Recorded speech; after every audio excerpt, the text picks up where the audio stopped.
बिस्मिल्लाहिर्रहमानिर्रहीम। अस्सलामुअलैकुम my whole BSN community. कैसे हैं आप सब? होप आप सब लोग बिल्कुल ठीक और खैरियत से होंगे। तो स्टूडेंट्स, प्रीवियस लेक्चर में हमने एएनएस की फार्माकोलॉजी को डिस्कस कर रहे थे, जिसमें हमने क्या पढ़ा था? जिसमें हमने एएनएस की फंक्शंस को पढ़ा था। ठीक है जी, सिंथेटिक, पैरासिम्थेटिक, इनके डिफरेंसेस को भी देख लिया था। ठीक है, इंशाल्लाह आज के लेक्चर में हम केमिकल सिग्नलिंग को डिस्कस करेंगे। ठीक है, जो कि एक इम्पॉर्टेंट टॉपिक है। ठीक है जी, ये आपको समझ आएगा तो ही आपको फर्दर जो सब्सिक्वेंट चैप्टर्स हैं हमारे, वो समझ में आने वाले हैं। ठीक हो गया, तो इसे गौर से समझिएगा क्या है ये। तो अब नेक्स्ट चलते हैं लेक्चर में। ठीक है जी, तो आज हम इन दो टॉपिक्स को क्लियर करेंगे, केमिकल सिग्नलिंग क्या है और सिग्नल ट्रांसडक्शन क्या होती है। ठीक है, अब सबसे पहले हम पढ़ते हैं जी इसकी डेफिनेशन, केमिकल सिग्नलिंग क्या है। सिंपल वर्ड्स में मैं बताऊं तो केमिकल सिग्नलिंग क्या है? केमिकल सिग्नलिंग एक ऐसा प्रोसेस है जिसमें सेल्स के दरमियान कम्युनिकेशन होती है। ठीक है, उस चीज़ को हम डिस्कस करते हैं। अब देखें, communication between two cells is called chemical signalling in simpler words. सही हो गया। अब देखिएगा, process by which a cell responds to substances outside the cell through signalling molecules found on the surface of and inside the cell. अब देखें, एक ऐसा process है केमिकल सिग्नलिंग जिसमें एक सेल सिग्नलिंग मॉलिक्यूल्स के थ्रू, ठीक है, बाहर वाले सब्सटेंस को रिस्पॉन्ड करता है कि सेल की एक्टिविटी कैसे होनी है। ठीक हो गया। अब सिग्नलिंग मॉलिक्यूल होते हो कौन कौन से सकते हैं? केमिकल मीडिएटर्स हो सकते हैं, ठीक है, और इसके अलावा न्यूरोट्रांसमीटर्स हो सकते हैं, ठीक है, और इसके अलावा हार्मोन्स भी हो सकते हैं। ठीक हो गया। अब ये जो सिग्नलिंग मॉलिक्यूल्स हैं ये सेल के अंदर भी हो सकते हैं और सेल सरफेस के अंदर भी पाए जा सकते हैं। समझ आ गई what is chemical signalling? Okay, hope chemical signalling का कॉन्सेप्ट आपको क्लियर हुआ होगा। अब नेक्स्ट चलते हैं। देखें, अब इसकी ना फर्दर टाइप्स हैं। बुक में तो 3 मेंशन थी, तो इसमें 2 और मैंने ऐड कर दी हैं। ये इंपॉर्टेंट था इसलिए जो है ना मैंने इसको ब्रीफ थोड़ा बताया है, इसे अच्छी तरीके से कीजिएगा। ठीक है, autocrine, signalling across gap junctions, paracrine और एंडोक्राइन। ठीक है, ये होती है केमिकल सिग्नलिंग की टाइप्स। अब ऑटोक्राइन कौन सी है? आ सेल टारगेट्स इटसेल्फ, यानी जो सेल के अंदर हो रही है, ठीक है, केमिकल सिग्नलिंग, उसे क्या कहेंगे? ऑटोक्राइन कहेंगे। ठीक हो गया, यानी सेल किसी दूसरे सेल को इन्वॉल्व नहीं कर रहा है इसमें। सही हो गया।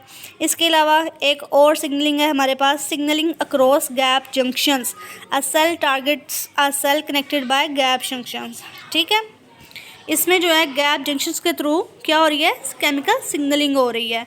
ठीक हो गया। अब पैराक्राइन क्या है? A cell targets are nearby cell, यानी कि जो सेल है वो अपने नियर वाले, यानी जो उसके करीब तक जो सेल है उसके साथ केमिकल सिग्नलिंग कर रहा है, तो उसे क्या कहेंगे? पैराक्राइन कहेंगे। ठीक हो गया। और एंडोक्राइन क्या होती है? अब एंडोक्राइन सिग्नलिंग जो है ना, इसका ज़रा कंसेप्ट ज़रा समझिएगा। अब देखें, जो भी हमारा एंडोक्राइन ग्लैंड है, फॉर एग्जांपल थायराइड ग्लैंड है या एंटीरियर पिट्यूटरी ग्लैंड है, व्हाटएवर, कोई भी ग्लैंड है, ठीक है, वहाँ से हार्मोन ने रिलीज़ होना है। अब हार्मोन रिलीज़ हुआ है, ठीक है, तो उसने एंटर करना है ब्लड में एंटर कर गया, उसके बाद वो जाएगा अपने टारगेटेड ऑर्गन पे और अपना डिज़ायर्ड इफेक्ट प्रोड्यूस करेगा। ठीक हो गया। ये कौन सी सिग्नलिंग थी? ये थी हमारे पास एंडोक्राइन सिग्नलिंग। ठीक है, इसके अलावा भी सिग्नलिंग की टाइप है हमारे पास में, जैसे डायरेक्ट, ठीक है, डायरेक्ट सिग्नलिंग होती है। ठीक है, इसके अलावा भी हैं न्यूरोट्रांसमीटर के थ्रू होने वाली, जो मीडिएटर्स के थ्रू जो होने वाली हैं सिग्नलिंग्स, उन्हें क्या कहते हैं? ये सब आगे चल के हम पढ़ते हैं। ठीक है जी, तो नेक्स्ट चलते हैं। अब सबसे पहले, ठीक है जी, सिग्नलिंग जो हार्मोन के थ्रू होगी उसे हम क्या कहेंगे? एंडोक्राइन कहेंगे। ठीक है, अब ऐसे सिग्नलिंग जो कि लोकल मीडिएटर्स के थ्रू होगी, ठीक है, उसे हम क्या कहेंगे? डायरेक्ट कांटेक्ट सिग्नलिंग कहेंगे। क्या कहेंगे? Direct contact. अब इसका कंसेप्ट समझिएगा डेफिनेशन पे आने से पहले। इसमें होता क्या है डायरेक्ट कांटेक्ट में? इसके अलावा जो लोकल मीडिएटर्स है ना हमारे पास, उनके थ्रू होती है ये सिग्नलिंग। ठीक है, जिसे हम क्या कहते हैं? डायरेक्ट कांटेक्ट सिग्नलिंग कहते हैं। ओके, फॉर एग्जांपल, अब हमारी स्किन के ऊपर कट लग गया, ठीक है, कट लग गया, ये लोकली कोई इन्फेक्शन हो गया हमारी बॉडी में, कोई स्किन के ऊपर कोई इन्फेक्शन हो गया है, तो वहाँ पे अब होना क्या है? वहाँ पे अब लोकली स्किन के लेवल पर एंडोथेलियम की क्या होगी, इंजरी हुई है, ठीक है। तो वहाँ पे अब प्रोस्टाग्लैंडिन्स वगैरह रिलीज़ होंगे, प्रोस्टाग्लैंडिन रिलीज़ होंगे, ठीक है, नाइट्रिक ऑक्साइड्स वगैरह रिलीज़ होंगे। तो ये किस कैटेगरी में आते हैं, ये लोकल मीडिएटर्स की कैटेगरी में आते हैं। सही हो गया। इनके थ्रू जो केमिकल सिग्नलिंग होनी है, ठीक है, उन्हें क्या कहेंगे, लोकल मीडिएटर्स कहेंगे। ओके, समझ आ गई बात। अब देखें डेफिनेशन क्या है। Most cells secrete chemicals that act locally on cells in the immediate environment. ठीक हो गया। Because these chemical signals are rapidly destroyed और removed, they do not enter the blood and are not distributed throughout the body. For example, histamine and prostaglandins are example of local mediators. समझ आ गया। क्योंकि अगर हमारी body में कोई infection हुआ है, ठीक है, कोई ना कोई स्किन के ऊपर कट लगा है, तो ही जो है ना इन्होंने वर्किंग में आना है। इसके अलावा ये ब्लड में एंटर नहीं होते, ठीक है। लोकली स्किन के ऊपर ही जो है ना इन्होंने एक्ट करना होता है। समझ आ गया। लोकल मीडिएटर्स के थ्रू कौन सी सिग्नलिंग होगी, डायरेक्ट कॉन्टैक्ट सिग्नलिंग होगी। ओके, समझ आ गया। अब देखें थर्ड नंबर पे जो है हमारे पास न्यूरोट्रांसमीटर के थ्रू जो होती है हमारे पास, उसमें क्या है, अब उसका कॉन्सेप्ट ये है, ठीक है। उसे हम और किस नाम से बुला सकते हैं जी, सिनेप्टिक कह सकते हैं, ये केमिकल सिग्नलिंग कह सकते हैं, ठीक है, जो कि किस में होती है, एएनएस में होती है, ऑटोनॉमिक नर्वस सिस्टम में। अब ये जो सिग्नलिंग है ना हमारे पास, इसमें होता क्या है, अब आपको पता है कि ये जो ऑटोनॉमिक नर्वस सिस्टम है, ठीक है, इसमें हमारे पास प्री और पोस्ट गैंग्लियोनिक फाइबर्स होते हैं, ठीक है, जो कि केमिकल मैसेंजर्स रिलीज़ करते हैं, जिन्हें हम क्या कहते हैं, न्यूरोट्रांसमीटर कहते हैं, ठीक है। अब वो रिलीज़ हो गए, न्यूरोट्रांसमीटर रिलीज़ हुए, ठीक है। अब न्यूरोट्रांसमीटर रिलीज़ हुए ना, तो उन्होंने जाके अब क्या करना है, टारगेटेड सेल के पास जाना है, वहाँ पर जो रिसेप्टर होंगे उनके साथ अटैच होना है और अपना काम करना है, ठीक है, और यानी कि अपना डिज़ायर्ड इफेक्ट प्रोड्यूस करना है। ये होगा न्यूरोट्रांसमीटर सिग्नलिंग में, जिससे हम सिनेप्टिक सिग्नलिंग कह सकते हैं, केमिकल सिग्नलिंग कह सकते हैं। ये जस्ट एएनएस में होती है। ओके, बात समझ आ गई। अब डेफिनेशन देखते हैं होता क्या है। Communication between nerve cells and between nerve cells and effectors organs occurs through the release of specific chemical signals called neurotransmitter from nerve terminals. ठीक हो गया, बात समझ आ गई। अब यहीं पे मैं आपको न्यूरोट्रांसमीटर बता दूं कि जो न्यूरोट्रांसमीटर है ना, अब हम पढ़ते होते हैं जी ऑटोनॉमिक नर्वस सिस्टम है जी, इसकी दो टाइप्स हैं, सिंथेटिक नर्वस सिस्टम और पैरासिम्पैथिक नर्वस सिस्टम। ये रिपीटेड बात है, लेकिन आप इसको समझिएगा, ये समझेंगे तो आगे समझ आएगी, ठीक है। अब इनके न्यूरोट्रांसमीटर भी अलग अलग हैं, जैसे ये दो डिवीजन्स है ना, सिंथेटिक नर्वस सिस्टम, पैरासिम्पैथिक, ठीक है। इनकी जैसे ये डिवीजन्स अलग हैं, इसी तरह से इनके न्यूरोट्रांसमीटर भी अलग अलग हैं।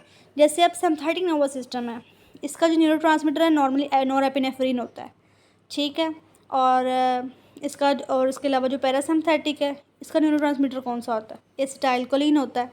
अब जो न्यूरोट्रांसमीटर है ना, उसने किस रिसेप्टर पे जाके लगना है, जाहिर सी बात है एंडोजेनिक रिसेप्टर पे लगेगा, ठीक है ना, क्योंकि इसके जो न्यूरॉन्स हैं उन्हें हम क्या कहते हैं, एंडोजेनिक न्यूरॉन्स, और इसी वजह से इसके रिसेप्टर्स को भी क्या कहेंगे, एंड्रोजेनिक रिसेप्टर्स कहेंगे।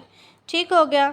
और अब इसके अलावा जो पैरासिम्पैथिक है, ठीक है, अब उसमें हम देखें तो उसमें हमारा वो जो होता है न्यूरोट्रांसमीटर, वो क्या होता है, एसिटाइलकोलिन होता है, ठीक है, जिसके न्यूरॉन्स को हम क्या कहते हैं, कोलिनर्जिक न्यूरॉन्स कहते हैं। अब कोलिनर्जिक जो न्यूरॉन्स हैं, ठीक है, उन्होंने जाकर किस पे लगना है, किस रिसेप्टर पे लगेंगे, ऑफ कोर्स कोलिनर्जिक रिसेप्टर्स पे ही लगेंगे, ठीक है। अब जो कोलिनर्जिक रिसेप्टर होते हैं वो भी आगे से दो टाइप के होते हैं, ठीक है, मस्कुरेनिक और निकोटिनिक रिसेप्टर्स, ठीक है। मस्कुरेनिक के भी आगे फर्दर टाइप है M1 से M5, ठीक है। निकोटिनिक की भी दो टाइप्स होती हैं, न्यूरोमस्कुलर जंक्शन वाली और गैंग्लियोनिक टाइप, ठीक है। इन टाइप्स को ना अभी हम फर्दर मजीद अभी हम पढ़ेंगे सब्सिक्वेंट चैप्टर्स में, ठीक है, जो आगे आने वाले चैप्टर्स हैं ना उनमें अभी डिटेल से पढ़ना है। ये जस्ट मैंने आपको ऐसे ही ओवरव्यू दिया है कि आगे जो मैंने आपको पढ़ाना है ताकि उसकी आपको समझ आ जाए। सही हो गया, समझ आ गई। अब नेक्स्ट चलते हैं। ठीक हो गया, ये समझ आ गई व्हाट इज़ केमिकल सिग्नलिंग। अब देखते हैं नेक्स्ट हमारा टॉपिक है जी सिग्नल ट्रांसडक्शन। सिग्नल ट्रांसडक्शन क्या होता है, ठीक है। सिग्नल ट्रांसडक्शन भी वही चीज़ है जो हम पहले पढ़ चुके हैं काफ़ी दफ़ा, ठीक है। अब देखिएगा, binding of chemical signals two receptor activates enzymatic process within the cell membrane that ultimately results in cellular responses such as phosphorylation of intracellular proteins or changes in the conductivity of ion channels। अब देखें, कोई भी neurotransmitter है।